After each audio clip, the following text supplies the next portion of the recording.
दुसऱ्या टप्प्यात निवडणूक आयोगाने शंखनाद फुंकत राज्यातील 29 महापालिकांसाठी 15 जानेवारीला मतदान आणि 16 जानेवारीला या निवडणुकीचा निकाल जाहीर करणार असल्याची घोषणा केली आहे। यावरूनच या निवडणुकीची आचारसंहिताही आता लागली आहे। मात्र याबरोबरच 31 जानेवारीपूर्वीच जिल्हा परिषदांच्याही निवडणुका घेणार असल्याचे यावेळी आयोगाने सांगितले आहे। आयोगाच्या आजच्या प्रेसनुसार ज्या जिल्हा परिषदांनी आरक्षणाची मर्यादा 50च्या आत ठेवली आहे अशा 12 जिल्हा परिषदांच्या निवडणुका घेणार असल्याचे सांगितले आहे। मग त्या 12 जिल्हा परिषदा नेमक्या कोणत्या आहेत, इतर जिल्हा परिषदांच्या निवडणुका कधी होणार याकडे संपूर्ण राज्याचे लक्ष लागून असणार आहे। नमस्कार, मी अभिजित नकाते, आपण पाहत आहात लोकाशा टीव्ही। मागच्या 4 वर्षापासून स्थानिक स्वराज्य संस्थांवर प्रशासक राज आहे।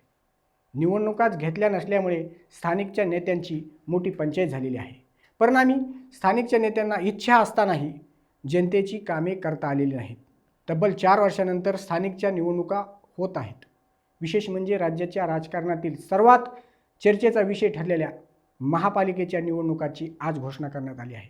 राज्यातील 29 महापालिकांच्या निवडणुका एकाच टप्प्यात घेतल्या जाणार असल्याचे निवडणूक आयोगाने सांगितले आहे। या सर्व महापालिका निवडणुकांसाठी 15 जानेवारी 2026ला मतदान होणार आहे, तर 16 जानेवारीला मतमोजणी होणार आहे, अशी घोषणा राज्याचे मुख्य निवडणूक आयुक्त दिनेश वाघमारे यांनी केली आहे। नामनिर्देशन पत्र ऑफलाईन घेण्यात येणार आहे। राजकीय पक्षांच्या विनंतीनुसार हा निर्णय घेण्यात आला आहे।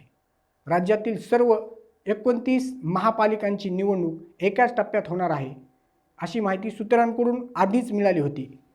50% आरक्षण मर्यादेचा अडसर नाही असेही सांगण्यात आले होते। मात्र नागपूर आणि चंद्रपूर या 2च महापालिका अशा आहेत की जिथे 50% आरक्षणाची मर्यादा ओलांडली गेली आहे।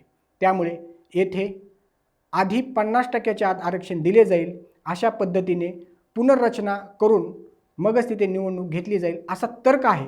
मात्र आयोगाच्या सूत्रांनी त्याचा स्पष्टपणे इन्कार केला आहे। 50%ची मर्यादा ओलांडली गेली आहे अशा ठिकाणी निवडणूक घेऊ नये असे न्यायालयाने निकालात कुठेही म्हटले नाही। त्यामुळे हा निवडणूक कार्यक्रम जाहीर करण्यात आला आहे। या निवडणुकीसाठी 23 ते 30 डिसेंबर दरम्यान उमेदवारांना आपले अर्ज दाखल करता येणार आहेत। विशेष म्हणजे 31 जानेवारीपूर्वीच जिल्हा परिषदांच्या निवडणुकाही होणार आहेत। ज्या ठिकाणी 50% आरक्षणाची मर्यादा ओलांडली नाही अशा जिल्हा परिषदांच्या निवडणुका होणार असल्याचे आजच्या पत्रकार परिषदेतून आयोगाने म्हटले आहे। यामध्ये लातूर, छत्रपती संभाजीनगर, परभणी, धाराशिव, सोलापूर, कोल्हापूर, पुणे, सातारा, सांगली, रायगड, रत्नागिरी आणि सिंधुदुर्ग या 12 जिल्हा परिषदा आणि त्या अंतर्गत येणाऱ्या 125 पंचायत समितींचा समावेश आहे। मराठवाड्यासह विदर्भातील जिल्हा परिषदांच्या निवडणुकीचा कार्यक्रम सध्या तरी वेटिंगवरच आहे।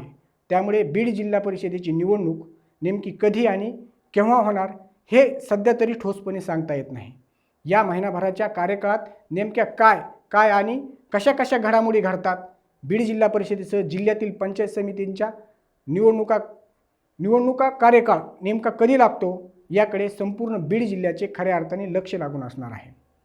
अशाच राजकीय नवनवीन घडामोडी पाहण्यासाठी लोकाशा टीव्हीला लाईक करा, सबस्क्राईब करा। तोपर्यंत धन्यवाद।